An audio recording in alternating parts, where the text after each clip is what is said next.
여러분 탤런트 김보성 씨를 아마 아실 것입니다. 인기가 원래 별로 없다가 몇 년 전부터 의리의 아이콘으로 떠오르면서 굉장히 유명해졌습니다. 방송에 나온 사연을 제가 봤는데요. 학력고사가 이제 한 달도 채 남지 않은 고3 어느 날에 길거리를 지나가다가 친구가 여러 사람에게 둘러싸여서 이제 폭행당하는 것을 보고 그 싸움에 이제 참여하게 됩니다. 그러니까 아마 폭력 서클 학생들이었던 것 같아요. 자그마치 13명과 싸움을 했는데 그 싸움으로 한쪽 눈이 실명할 정도로 크게 다치고 큰 위험에 처했는데 마침 지나가는 이제 사람이 발견하고 그래서 이제 목숨은 건졌다고 합니다. 이제 눈 때문에 장애 6급 판정을 받고 이제 군대를 가고 싶지만 가지 못했다고 합니다. 학력고사가 며칠 안 남았기 때문에 사실은 그런 현장을 봐도 지금 내 코가 석잔데 라고 하면서 사실은 그 지나칠 수 있는 그런 상황이죠. 그런데 왜 무모해 보이는 그런 행동을 했을까요? 친구에 대한 의리를 지키기 위해서 그런 것입니다. 그런 의미에서 저는 김보성 씨가 의리의 아이콘으로 불릴 자격이 있다고 생각을 합니다. 제가 생각을 해봤어요. 만약에 내가 그 상황 가운데 있었다면 어땠을까? 저는 뭐 저를 잘 알기 때문에 분명히 저는 도와주지 않고 그냥 지나쳤으리라고 생각을 합니다. 오늘 의리에 대해서 이야기를 하는데 이스라엘 백성들도 오늘 의리를 지킨 모습이 나옵니다. 의리가 무슨 뜻입니까? 표준 국어 대사전에 보면 의리에 대해서 사람과의 관계에서 지켜야 할 바른 도리라고 이야기를 합니다. 자, 그런 의미에서 의리라는 것은 신의 또는 우리가 보통 말할 때 믿음을 지킨다라고 하는 것과 바꾸어 쓸 수 있는 말입니다. 자, 오늘 저는 의리를 지킨 자의 결말이라는 제목으로 말씀을 여러분에게 전할 텐데 네 가지를 좀 살펴보려고 합니다. 기브온 사람들의 요청, 살려달라는 요청과 그리고 그 요청에 의해서 이스라엘 백성들이 의리를 지켰다라는 것, 그리고 의리를 지키기 위해서 정말 우리에게 필요한 것이 무엇인지, 그리고 의리를 지킨 자가 어떤 복을 받는지 여러분에게 말씀을 드리겠습니다. 자, 여기 오늘 여호수아가 여리고와 아이성을 함락시켰다는 이야기를 듣고 이 가나안 모든 왕들이 두려움에 떨었다고 합니다. 거기까지는 괜찮은데 이 기브온이 이제 이스라엘과 화친을 맺었다라는 것이 더 큰 충격이었어요. 여기 가장 큰 충격을 받은 사람이 예루살렘 왕 아도니 세덱이었습니다. 여기 2절에 이렇게 말씀합니다. 크게 두려워하였으니 이는 기브온은 왕도와 같은 큰 성임이요 아이보다 크고 그 사람들은 다 강함이라. 이 기브온에서 가장 가까이 있었던 것이 남쪽으로 바로 예루살렘이었습니다. 그러니까 이 예루살렘 왕이 기브온이 이스라엘과 화친했을 때 가장 직접적인 타격을 입고 위험에 처한 왕인 것입니다. 그래서 당시에 이제 남부의 맹주라고 할 수 있는 예루살렘 왕이 다른 도시의 그 왕들을 다 소집을 한 거예요. 그래서 연합해서 기브온을 치려고 기브온 성 앞에 지금 대진해 있습니다. 기브온은 우리가 지난주에 살펴봤지만 살려고 이스라엘에게 스스로 종이 되겠다고 그렇게 해서 화친 조약을 맺지 않았습니까? 살려고 한 건데 뜻하지 못하게 지금 5 왕들, 5 민족의 공격을 받고 지금 굉장히 위험한 상황에 처하게 된 것입니다. 아무리 생각해도 이 5 도시의 왕과 싸워서 이길 승산은 거의 제로에 가깝습니다. 그래서 기브온 사람이 어떻게 합니까? 이스라엘에게 도움을 요청해요. 6절 말씀에 이렇게 이야기합니다. 기브온 사람들이 길갈 진영에 사람을 보내어 여호수아에게 전하되 당신의 종들 돕기를 더디하지 마시고 속히 우리에게 올라와 우리를 구하소서. 산지에 거주하는 아모리 사람의 왕들이 다 모여 우리를 치나이다 하매. 자, 기브온 사람들이 이스라엘과 화친을 맺었거든요. 근데 이 화친은 동등한 화친이 아니라 스스로 종이 되겠다라고 자처한 화친이었습니다. 그런데 오늘 기브온 사람들은 종임에도 불구하고 매우 당당하게 와서 도와달라고 요청을 합니다. 우리말 성경에는 존댓말로 매우 공손하게 되어 있지만 원어를 보면 존댓말이 없습니다. 그냥 2 마디의 명령어로 되어 있어요. 빨리 올라오라, 우리를 구하라, 이렇게 명령어로 되어 있습니다. 이들의 태도는 매우 당당하게 지금 요구를 하고 있는 것입니다. 바로 왜 이렇게 요구를 하고 있냐면 이들이 이스라엘과 맺은 언약 때문에, 약속 때문에 그렇게 하는 것이죠. 당신이 하나님의 이름을 걸고 우리와 약속하지 않으셨습니까? 우리를 살리겠다고 하지 않았습니까? 그러니 비록 우리가 종이라 할지라도 당신들은 우리를 살릴 책임이 있습니다 라고 하는 것입니다. 여러분, 이것이 바로 약속에 대한 믿음과 신뢰의 태도입니다. 저는 오늘 이 종임에도 불구하고 당당하게 요구했던 이 기브온 사람들의 모습을 통해서 우리가 하나님 앞에 기도할 때 어떤 자세를 취해야 되는지 좀 도전을 받기를 원해요. 여러분, 이들이 종임에도 불구하고 당당하게 이 이스라엘에게 요구했다면 저와 여러분들은 적어도 이들보다는 훨씬 더 당당하고 믿음을 가지고 확신을 가지고 하나님 앞에 구해야 됩니다. 왜 그렇습니까? 예수 그리스도를 믿는 저와 여러분은 예수님 안에서 하나님의 자녀이기 때문입니다. 여러분 믿습니까? 우리가 다 하나님의 아들이고 하나님의 딸이에요. 그러면 당당하게 우리는 하나님 앞에 요구할 수 있는 것입니다. 자녀라는 게 뭐예요? 기업을 물려받을 상속자라는 뜻이죠. 하나님의 것이 다 우리 것이란 얘기입니다. 성경이 우리에게 뭐라고 약속하고 있습니까? 너희가 악한 자라도 좋은 것으로 자식에게 줄 줄 알거든 하물며 하늘에 계신 너희 아버지께서 구하는 자에게 좋은 것으로 주시지 않겠느냐. 이것이 바로 자녀를 향한 하나님의 약속이라는 것입니다. 하나님의 약속은 변함이 없어요. 영원토록 동일합니다. 그러므로 우리가 기도할 때 내가 좀 기분이 안 좋거나 아니면 상황이 좀 어렵다고 할지라도 그런 내 기분과 상황에 따라서 우리가 기도하는 것이 아니라 변치 않는 우리를 향한 신실한 하나님의 그 약속의 근거에서 우리는 담대히 믿음으로 하나님 앞에 구하는 것입니다. 그러므로 능력 있는 기도는 곧 말씀에 근거한 기도라고 하는 것입니다. 잭 테일러 목사님이 이렇게 말했어요. 성경 없는 기도에는 방향이 없고 기도 없는 성경은 힘이 없다. 아주 정확하게 지적한 말입니다. 그러니까 능력 있는 기도는 하나님의 말씀에 근거해서 우리가 기도하는 거예요. 그러므로 여러분이 기도할 제목이 있습니까?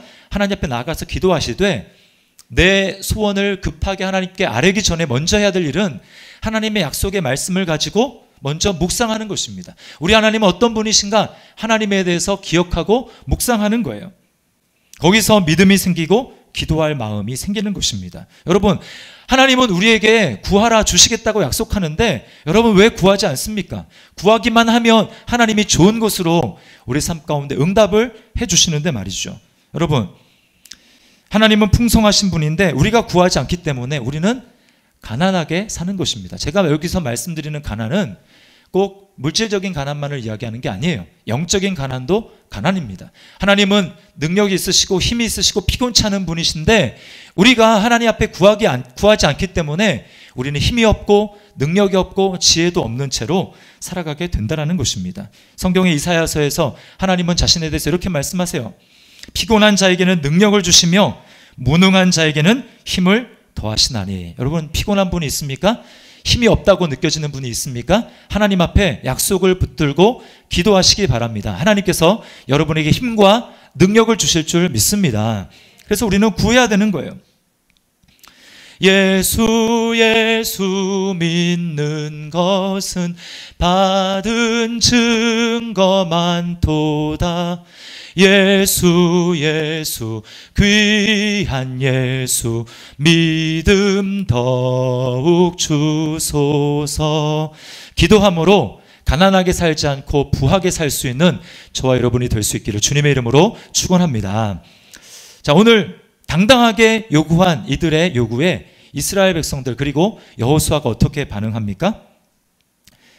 참 사실 여호수아 입장에서는 이들이 도와달라는 요청에 그대로 응하기가 쉽지는 않았습니다. 아마 여호수아는 처음에 빨리 와서 우리를 도와주십시오라고 하는 요청을 들었을 때 한숨을 쉬었을지도 몰라요.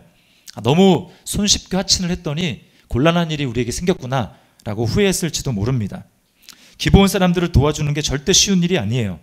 이제까지 한 번도 여호수아 이스라엘 백성들은 5 왕을 상대해서 또 5 민족을 상대해서 싸운 적이 없습니다. 백성들이 이렇게 말을 했을지도 몰라요. 5 도시의 군대를 우리가 어떻게 감당할 수 있습니까? 무리입니다.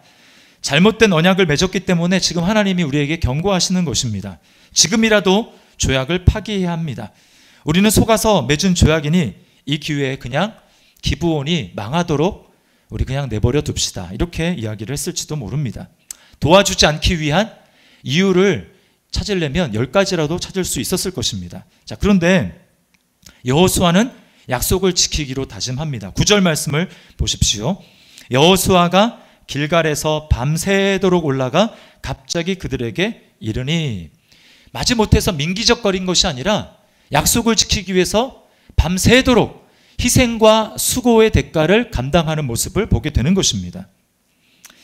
우리가 정말 하나님을 믿는 사람이라면 우리는 약속을 지키되 신실하게 지키는 사람이 되어야 됩니다. 때로 그 약속을 했다가 후회할 일이 생겨서 내가 이럴 줄 모르고 너무 섣부르게 약속을 했구나 라고 할지라도, 여러분 그것이 나중에 나에게 해가 된다 할지라도 우리는 약속을 지키기에 매우 힘써야 합니다. 시편 15편에 보면 다윗이 누가 하나님과 함께 거할 수 있는 사람인가? 라고 질문을 던지면서 거기에 여러 가지 항목을 이야기를 하는데요. 그 중에 15편 4절에 이렇게 이야기를 합니다. 우리 같이 한번 읽어볼게요. 시작. 그의 눈은 망령된 자를 멸시하며 여호와를 두려워하는 자들을 존대하며 그의 마음에 서원한 것은 해로울지라도 변하지 아니하며, 특별히 여기 그의 마음에 서원한 것은 해로울지라도 변하지 아니하며, 한번 약속하고 내가 지켜야 되겠다라고 약속한 것은 해가 될지라도 끝까지 지키는 모습이 바로 하나님을 알고 신실하다고 하는 사람이 행할 모습이라는 것입니다. 여러분 요즘 시대를 보시면 점점 신의 의리 이런 거는 별로 중요한 시대가 되지 않은 것처럼 사람들은 생각합니다. 사람들은 의리와 신의보다는 얼마나 효율적인가, 얼마나 내게 이득이 되는가, 이것을 따져요. 성경은 말세가 될수록 사람들 사이에 신의를 저버리는 일들이 점점 많아질 것이라고 이야기를 하고 있습니다. 학교를 다니는 우리 아이들을 보면 친구들 사이의 의리가 깨집니다. 예전에는 별거 아니면 그냥 티격태격 싸우다가 끝날 일인데 요즘엔 별거 아닐 일들이 학폭 위로 올라가요.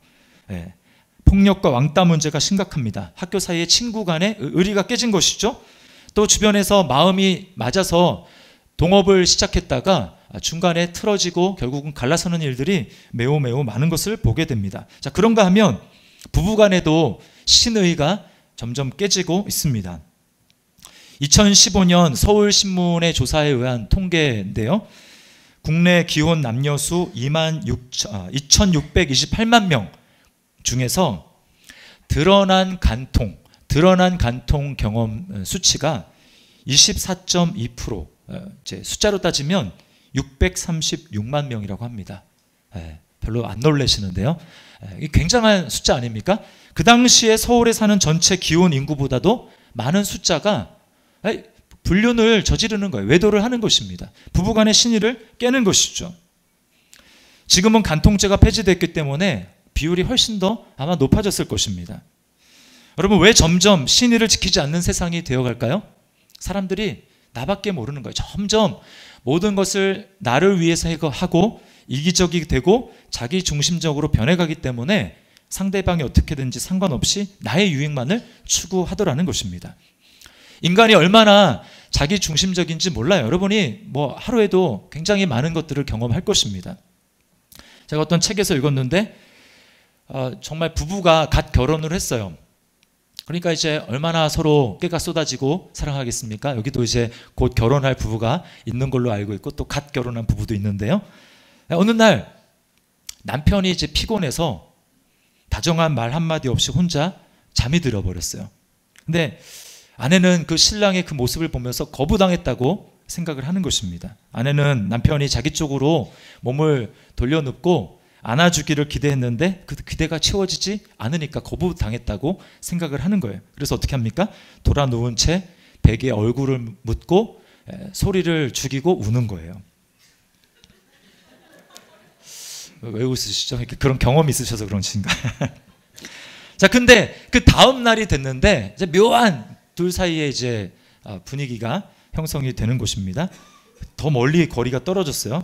그래서 잠자리에 드는데 굉장히 멀리 떨어져서 잠자리에 눕습니다. 아내가 이제 마음이 상했기 때문에 아내가 이제 먼저 등을 돌리고 눕습니다. 왜냐하면 그렇게 흐느끼지 않았죠. 소리를 죽여서 울었는데도 불구하고 어젯밤에 남편이 알아채지도 못하고 그냥 잠에 골아 떨어졌거든요. 그래가지고 등을 돌린 채 눕습니다.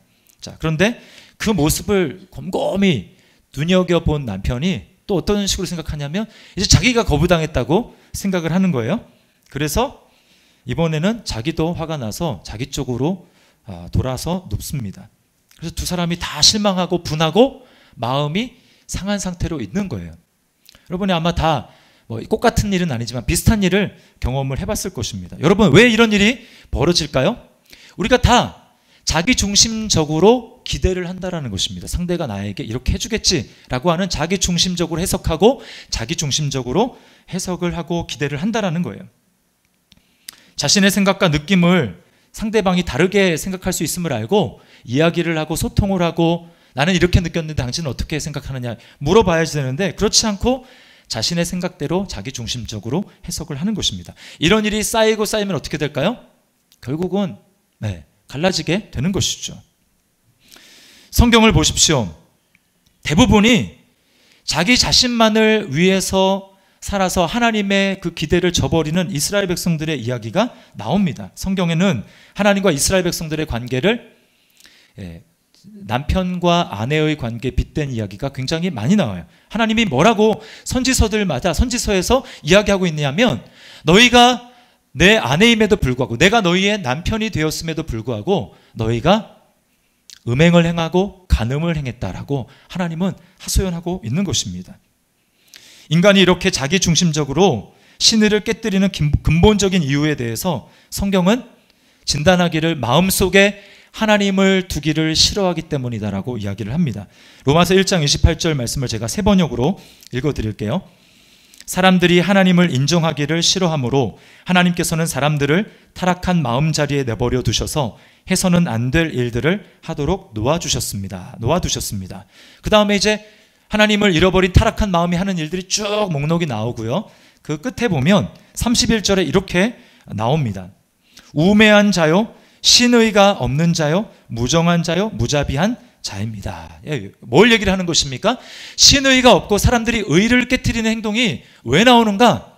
바로 하나님을 인정하지 않고 마음속에 하나님을 몰아내 버렸기 때문에 나오는 결과라는 것입니다. 여러분, 우리가 하나님을 마음속에 중심에 두지 않고 하나님을 인정하지 않을 때 우리가 반드시 추구하게 되는 것이 있습니다. 그건 뭐냐면 하나님 아닌 다른 것들을 하나님 위치에 높이고 그것을 숭배하고 숭상하는 거예요. 성경은 그것을 우상이라고 이야기를 하는 것입니다. 우상을 숭배할 때 우리의 삶 가운데 파괴적인 결과가 나타나는데 어떤 모습으로 나타나냐면 사랑의 우선순위가 뒤바뀌어서 우리는 다른 것들을 추구하고 서로 상처를 주는 일들을 서로 한다라는 것입니다. 돈이나 일의 성취 또는 쇼핑이나 스포츠, 이성과의 사랑 등을 인생의 궁극적인 가치로 섬기고 그것을 추구하는 거예요. 그러나 여러분, 우리가 계속해서 그런 것들을 추구하고 경험을 해보지만 그 안에서 만족이 없고 그 안에서 내 마음이 채워지지 않습니다. 제가 어떤 분들 얘기를 들어보니까 쇼핑을 이제 계속 하는 거예요. 뭘 하냐면 이제 옷을 사는 것입니다. 옷을 사는데 계속 사요. 좋아 보이니까 사고, 예뻐 보이니까 사고, 잘 어울리니까 사고 이제 사는데 문제는 뭐냐면 그 옷을 진짜 입느냐? 입지 않는다라는 것입니다. 거의 이제 뜯지 않은 채로 방 한켠에 막 이렇게 쌓여가는 거예요. 그래도 계속해서 삽니다. 왜 그럴까요? 마음속이 공허한 거예요. 마음속이 허전한 것입니다. 그래서 쇼핑을 함으로 내가 뭔가 소비를 함으로 내 마음을 채우려고 하는 것이죠. 그런가 하면 어떤 사람은 끊임없이 이성에서 만족을 얻으려고 이성을 바꾸어가면서 사귀고 있습니다. C.S. 루이스가 한 말을 우리는 기억할 필요가 있습니다. C.S. 루이스가 뭐라고 하냐면 인간이 삶 가운데 문제가 있는 것은 휘발유를 넣어야 될 자동차에 경유를 넣고 있기 때문에 그렇다라고 이야기를 하는 것입니다. 우리는 하나님을 넣어서 잘 살 수 있는 존재로 만들어졌는데 인간들이 하나님을 거부하고 다른 것들로 자꾸 자기 마음을 채우니까 마음이 공허하고 행복하지 않고 우리 삶 가운데는 계속해서 문제가 일어나더라는 것입니다. 곳간에서 임신 난다는 말이 있죠. 내 영혼이 지금 배가 고프고 만족이 되지 않는 상태에 있다 보니까 끊임없이 나를 위해서만 추구를 하고 상대방이 어떤 상황에 있든지 상관없이 신의를 지킨다, 의를 지킨다, 그것을 거부하고 나 자신만을 추구하며 사는 것입니다. 여러분, 그러므로 자기밖에 모르는 자기 중심성을 탈피하고 신의를 지키고 그것을 위해서 희생하는 사람이 되기 위해서 우리는 마음의 중심에 예수님을 모셔야 하는 것입니다. 여기 중심이라는 말을 기억하셔야 돼요.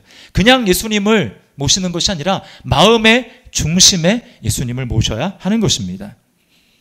사랑으로 충만한 예수님을 마음속에 중심에 모시면 우리 영혼이 비로소 만족함을 얻게 됩니다. 이제 내 영혼이 배가 부르기 때문에 다른 것들을 통해서 내 허기진 마음을 채우려고 하지 않는 거예요.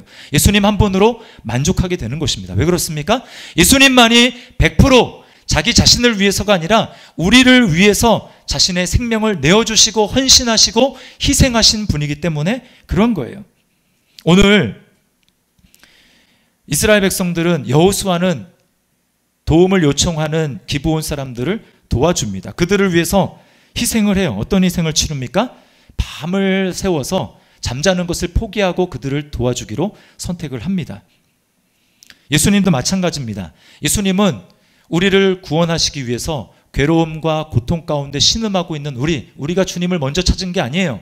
우리는 주님을 찾지도 않았고 하나님 말고 다른 것을 숭배하면서 괴로움과 고통 가운데 살아가는 신음을 주님이 들으시고 내가 주님을 찾지도 않았는데 먼저 우리에게 찾아와 주셨습니다. 십자가에서 못 박히기 전날 밤에 주님은 겟세마니에서 마지막 땀이 피가 되도록 기도를 하시고 그때부터 잠을 못 주무십니다. 유다와 함께 온 병정들에 의해서 끌려가죠. 그리고는 조롱과 멸시를 받으십니다. 채찍질을 당하십니다. 말도 안 되는 재판을 받으십니다. 대제사장들에게 그리고 헤롯에게 또 빌라도에게 여기저기 계속 다니면서 밤새도록 사람들에게 침뱉음과 채찍질과 조롱과 멸시를 당하십니다. 오늘 기브온을 구하기 위해서 여호수아는 목숨을 걸었죠. 그러나 목숨을 실제로 잃지는 않았습니다. 그러나 예수님께서 저와 여러분을 구원하시기 위해서 헛된 것에서 구원하시기 위해서 주님은 목숨을 걸 뿐만 아니라 실제로 십자가에서 우리를 위해서 목숨을 내어 주셨다라는 것입니다. 이것이 예수님이 우리를 향해서 사랑하셔서 100% 이타적인 동기를 위해서 우리를 내어주신 주님의 사랑이라는 거예요. 그리고 그 주님의 사랑을 우리가 마음속으로 기억하고 예수님을 마음의 중심에 모시게 될 때 우리는 급변하는 이 세상 가운데 자기 자신의 중심과 이기심으로 치닫는 이 세상 가운데 그들과 똑같은 삶을 사는 것이 아니라 우리는 하나님이 하신 대로 예수님이 우리를 위해서 하신 대로 신의를 지키며 의를 지킬 수 있는 사람이 될 수가 있는 것입니다. 그래서 오늘 약속의 생명을 거셔서 우리에게 자신을 내어주신 예수님을 계시록에서 요한사도는 그 예수님의 또 다른 이름을 신의와 진실이라고 기록합니다. 요한계시록 19장 11절 말씀 공동번역으로 제가 읽어드리겠습니다. 나는 또 하늘이 열려있는 것을 보았습니다. 거기에는 흰 말이 있었고 신의와 진실이라는 이름을 가진 분이 그 위에 타고 계셨습니다. 그분은 공정하게 심판하고 싸우시는 분입니다. 여러분, 예수님을 믿는다라는 것이 무슨 뜻입니까? 그것은 신의를 지키는 사람이 된다라는 거예요. 여러분이 정말 예수님을 믿고 거듭났고 예수님이 여러분의 마음의 중심에 계신다면 예수님이 하셨던 것과 똑같은 방식으로 우리는 의리를 지키고 신의를 지키며 그것을 위해서 대가를 지불하는 사람이 되어야 하는 것입니다. 왜 그렇습니까? 신의 자체이신 예수님이 우리 마음 가운데 사시기 때문에 그렇습니다. 성경에 보면 성령의 9가지 열매 중에 충성이 나와요. 충성. 거기 충성이라고 번역했지만 여기 신의라는 말과 똑같은 말입니다. 그러니까 예수님을 정말 알고 우리 안에 성령님이 충만하게 계실 때 우리가 맺어가는 열매가 무엇입니까? 그것이 바로 신실한 사람이 되는 거예요. 신의를 지키는 사람이 되는 것입니다.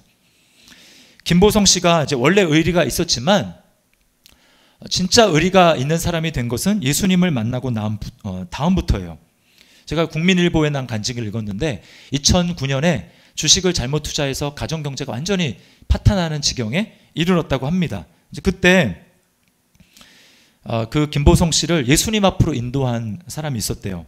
그 사람이 누구냐면 김사랑 씨라고 합니다. 탤런트. 저는 이제 김사랑 씨가 누군지 잘 얼굴이 떠오르지 않는데 김사랑 씨가 교회에서 열리는 그 수양회에 김보성 씨를 초청한 거예요. 거기서 갔다가 말씀에 김보성 씨가 완전히 이제 무너지게 되었습니다. 자신의 삶을 돌이키게 됐고 회개하고 자신의 죄를 하나님 앞에 고백하게 되었어요. 그러면서 이렇게 고백을 합니다. 자신을 희생함으로써 인류를 구한 예수 그리스도의 의리야말로 이 세상 최고의 의리가 아닐까요? 네, 정말 진리를 제대로 깨닫고 고백하는 것이죠. 그래서 예수님을 믿고 난 다음에 김보성 씨가 어떤 일을 하냐면 세월호 참사 때 그때도 여전히 어렵고 힘들었는데 자기가 가만히 있을 수 없어서 은행에서 대출을 받아서 큰 돈을 기부를 합니다. 그리고 월드비전 홍보대사로 지구촌의 가난한 아이들을 돕기 위해서 나눔을 실천하고 있습니다. 여러분, 과거에는 예수님을 믿는다라고 하면 예수님 믿는다라는 그 딱 이유 때문에 더 이상 딴 것 볼 것 없이 보증수표로 우리를 믿어주던 시대가 있었습니다. 그러나 지금은 어떻습니까? 지금은 예수 믿는다라는 것 때문에 우리는 조롱받고 있습니다. 개독교라고 욕을 하고 사람들이 얼마나 하나님을 멸시하고 천대하는지 모릅니다. 우리는 스스로 돌이켜봐야 됩니다. 내가 정말 예수님을 믿는 사람 맞나? 예수님을 마음속에 중심에 모신 사람 맞나? 그래서 나는 사람들에게 신의를 지키는 사람인가? 의리를 지키는 사람인가? 그것을 위해서 때로 내게 어려움이 와도 그것을 희생하며 감당하는 사람인가? 라고 하는 것을 우리는 물어야 하는 것입니다.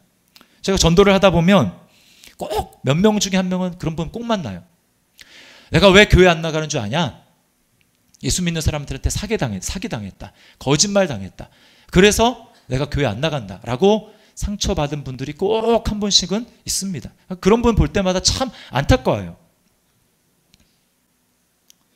여러분, 혹시 우리 가운데 예수님을 믿으면서 거짓말을 밥 먹듯이 하고 또 사람들을 이용해서 사기를 치거나 그런 분이 있습니까? 여러분, 그것은 믿음이 잘못된 믿음입니다. 예수님을 믿는다고 할 수가 없는 거예요. 우리 교회는 성도들 간에 금전거래를 하지 못하게 합니다.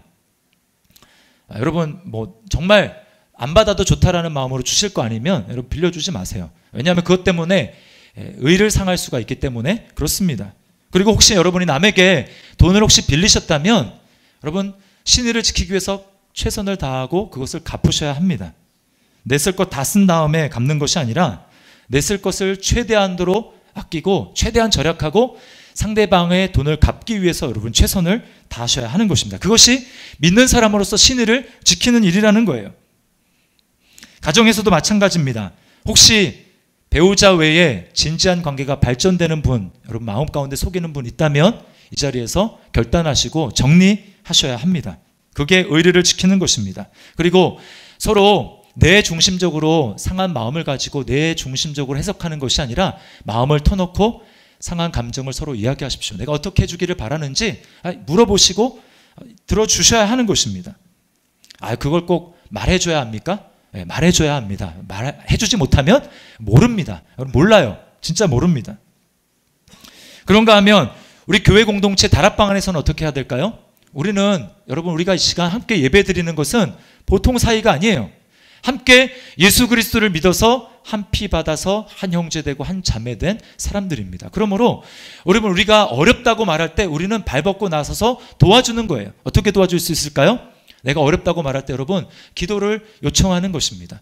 그러면 기도를 요청하면 그 기도 요청받은 것을 정말 귀하게 여기고 나중에 기도해야지 하지 말고 바로 기도 요청받은 그 순간에 무릎을 꿇고 우선순위를 두고 기도하는 거예요. 제가 사실 금요일 새벽에 이제 그 새벽 기도를 할 때부터 좀 몸이 좀 조짐이 안 좋았어요. 콧물이 막 나오기 시작하더니 새벽 기도 끝나고 집에 갔더니 콧물이 아주 물처럼 줄줄줄줄 나오기 시작합니다. 머리가 막 띵해지고 병원에 갔더니 독감은 아니라고 하던데 몸이 너무 상태가 안 좋은 거예요. 주말에 집중해서 말씀을 준비해야 되는데 그 걱정이 막 밀려왔습니다. 그래서 이런 생각도 해봤어요. 그 SOS를 긴급해서 외부 강사를 섭외해야 되는 거 아닌가? 이런 생각도 했었습니다.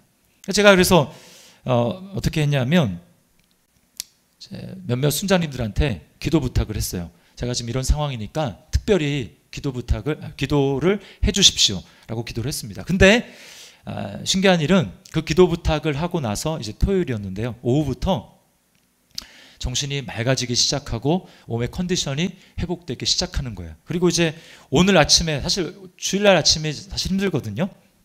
오늘 아침에 일어나는데 그렇게 별로 힘들지가 않더라고요. 그리고 제가 오늘 또 아침 일찍 이제 나왔는데요. 어떤 분이 이제 기도를 하고 가시더라고요. 이제 여러분에게 말씀을 드릴 수 없는데 저는 그분이 저를 위해서 기도하셨다고 제 나름대로 그렇게 생각을 합니다. 분명히 소식을 듣고 나를 위해서 기도했을 것이다. 얼마나 감사한지 몰라요. 그래서 여러분 앞에 지금 이렇게 설교를 하고 있는 것입니다. 여러분 힘듭니까? 어렵습니까? 여러분 혼자 끙끙거리고 죽겠네 하고 하지 마시고 기도를 요청하시기 바랍니다. 다락방에 기도를 요청하세요. 또 주변의 순자님에게 저에게 기도를 요청하십시오. 그럼 기도를 하면 하나님께서 기도를 들어주시고 여러분의 삶 가운데 살게 되고 회복되는 역사가 있는 줄 믿습니다. 우리가 이렇게 하는 거예요. 또 우리가 돈을 빌리지 말고 정말 파산할 지경과 어려운 상황에 놓여 있다면 교회에 알리고 그런 분들을 위해서 교회가 특별 헌금을 할 수 있습니다. 우리가 형제 자매로서 예수님 안에서 한 피바다 한 형제 자매 됐다면 우리는 서로를 위해서 도울 수 있는 사람이 되어야 된다는 거예요. 희생하면서 신의를 지키는 사람이 되어야 한다는 것입니다. 자, 오늘 그렇게 신의를 지킨 이스라엘 백성들이 어떤 복을 받았을까요? 두 가지 복을 받았는데요. 첫 번째는 하나님의 기적을 체험합니다. 자, 11절을 우리 함께 읽어보겠습니다. 11절 같이 읽습니다. 시작.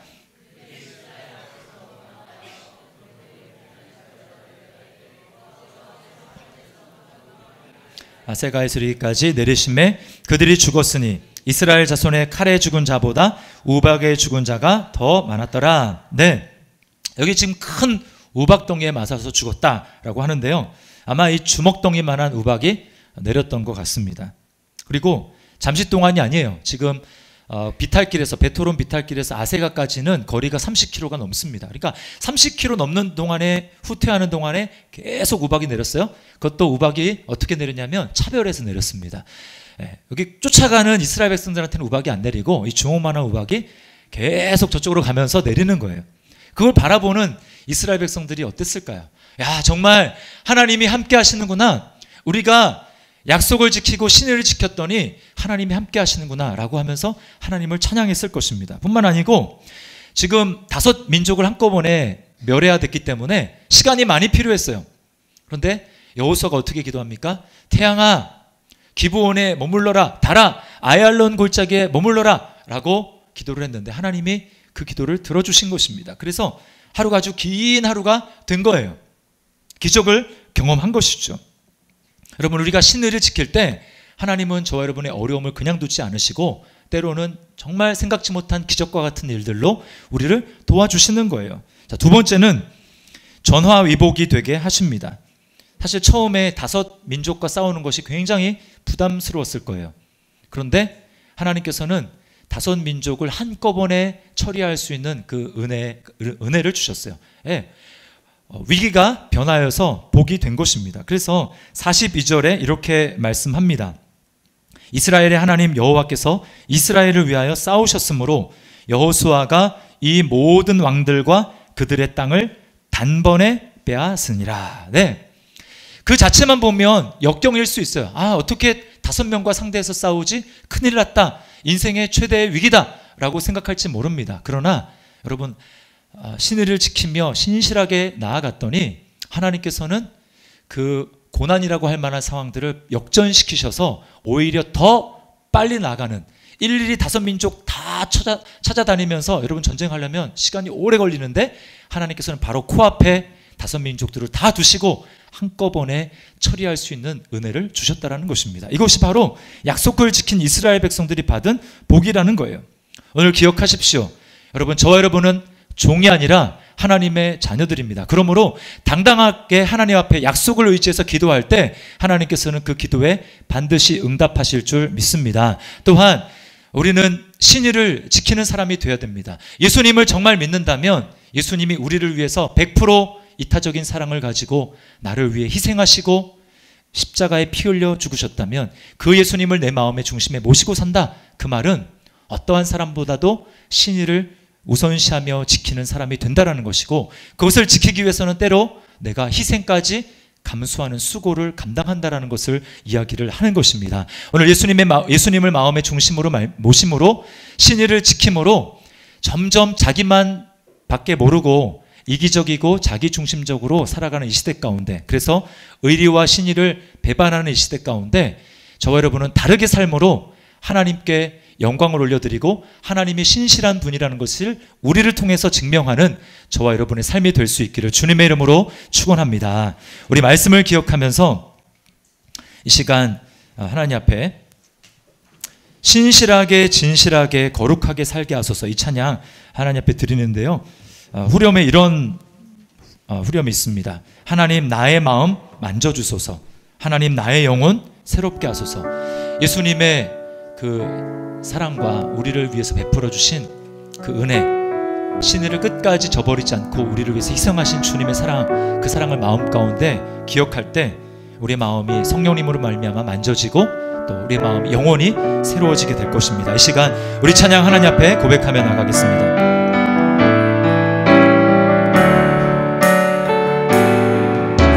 진실하게 진실하게 거룩하게 살게 하소서. 진실하게 진실하게 거룩하게 살게. 다시 한번 진실하게 진실하게 진실하게 진실하게 거룩하게 살게 하소서. 진실하게 진실하게 거룩하게 살게 하소서. 하나님 나의 마음 만져주소서. 하나님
여러분, 하나님이 우리에게 원하시는 것, 정말 우리가 예수님을 믿는다면 신의를 지키고 의리를 지키고 그것을 위해서 희생하며 정말 그렇게 사랑하며 섬기는 자가 되기를 주님은 원하십니다. 근데 우리에게는 그런 마음이 없습니다. 우리에게는 자기중심적이고 이기적이고 나만을 먼저 위하는 마음밖에 없기 때문에 우리에게 필요한 것은 다른 어떤 은혜를 구하는 것이 아니라 정말 주님을 마음의 중심에 모시고 주님을 전심으로 사랑하게 될 때 우리를 위해서 정말 신의를 지켜주시고 끝까지 우리를 위해서 생명을 내어주신 그 예수님의 신실함이 우리 마음 가운데 젖어들어 우리는 신의를 행하며 의리를 지킬 수 있는 사람이 되는 것입니다. 그리고 그렇게 살아갈 때 우리를 통해서 다시 한번 하나님의 이름이 땅에 떨어졌는데 그 이름이 다시금 높아지고 정말 하나님이 저런 분이구나, 우리를 통해서 사람들이 알게 되는 것입니다. 또한 우리는 주님 앞에 기도해야 됩니다. 간구해야 됩니다. 우리는 종이 아니고 하나님은 예수님 안에서 우리를 사랑받는 자녀라고 말씀해 주셨기 때문에 여러분, 우리에게 구하라 라고 말씀하셨던 그 하나님의 약속을 담대히 붙들고 하나님 앞에 기도할 때 주님께서 우리에게 정말 들어주시고 응답해 주실 것입니다. 이 시간 주님, 제가 이렇게 신실하게 살아가는 자가 되기를 원합니다. 의리를 지키고 신의를 지키며 살아가는 자가 되기를 원합니다. 가정에서, 직장에서, 또 교회 공동체 안에서 하나님 신의를 지키는 주님의 백성, 신실한 사람 되기를 원합니다. 나에게 그러한 은혜를 베풀어 주시옵소서. 우리 같이 한번 한 목소리로 기도하도록 하겠습니다.